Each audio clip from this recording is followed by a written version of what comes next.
জাকির ভাই হোল্ড।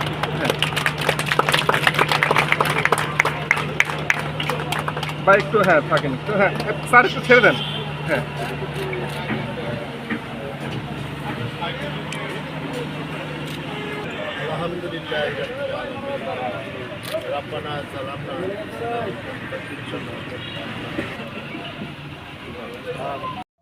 তাহলে আপনারা এটা সুফল ভোগ করবেন। আজকে যে খালটা পরিষ্কার করার যে একটা উদ্যোগ গ্রহণ করা হলো, এটা কেন? এটা হলো যাতে পানিটা দ্রুত নেমে যায় এবং কচুরিপানা অন্যান্য আবর্জনা যদি পরিষ্কার হয় তাহলে এখানে মশা মাছি বা অন্যান্য রোগ জীবাণু এটা ছড়াবে না। রোগ জীবাণু যদি এখানে ছড়ায় কার হবে? আপনাদের হবে।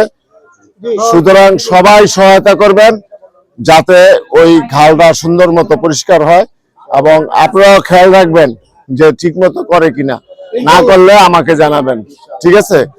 2 নম্বর হচ্ছে এই যে রোডের পাশ দিয়ে যে ড্রেন, এই ড্রেনটা কারণে এখানে বৃষ্টি হলে হয়তো পানি জমে যায়, ঘরে অনেকের ঘরে পানি উঠে যায়। তো সেটা যাতে না হয় এই জন্য এই ড্রেনটা পরিষ্কার হবে।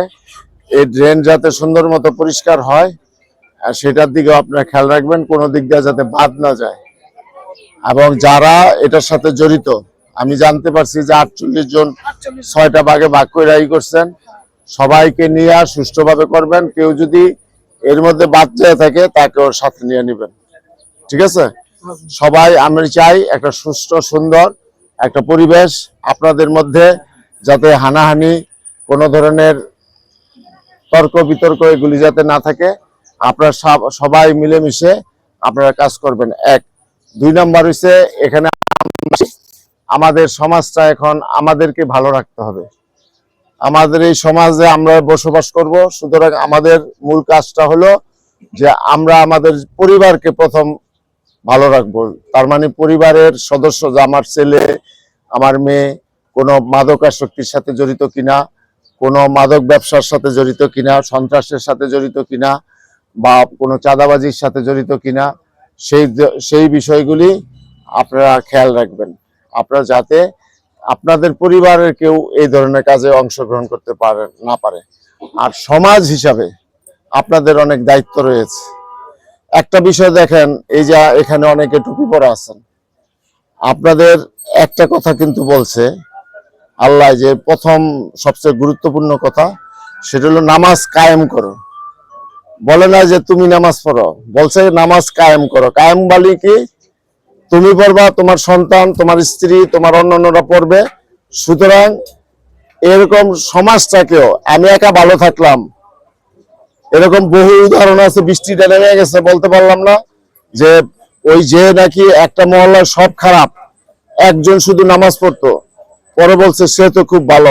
হ্যাঁ, হলো সবচেয়ে ওই যে জাহান্নামের সবচেয়ে নিকৃষ্ট জায়গার মধ্যে তার স্থান। কেন? যে সে তার এলাকার মানুষকে সে সতর্ক করে নাই, সে তাকে করে নাই।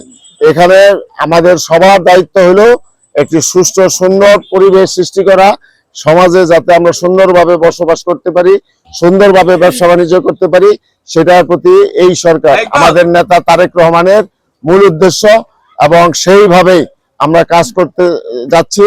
আশা করি আগামী 6 মাসের মধ্যে এই নারায়ণগঞ্জের সকল সমস্যার সমাধান করব, এবং এই যে রাস্তাঘাট যেখানে ভাঙ্গাচুরা আছে এগুলি সব ইনশাল্লাহ আপনারা অতি দ্রুতই এইগুলি আমরা সংস্কার করব। আর যেগুলি ইতিপূর্বে অনেকগুলি প্রজেক্ট দেওয়া হয়েছে, যদি কোনো রাস্তা ভাঙা রাস্তা বাদ করে থাকে সেটাই আমরা করবো ইনশাল্লাহ। আর এখান দিয়ে এই খালের সাথে এই ড্রেনটা যাতে সংযোগ করে দেওয়া হয়, দ্রুত আমরা সেটা ব্যবস্থা করব। তবে সবার পূর্ব শর্ত হলো সবাই মিলেমিশে থাকবেন। ধন্যবাদ।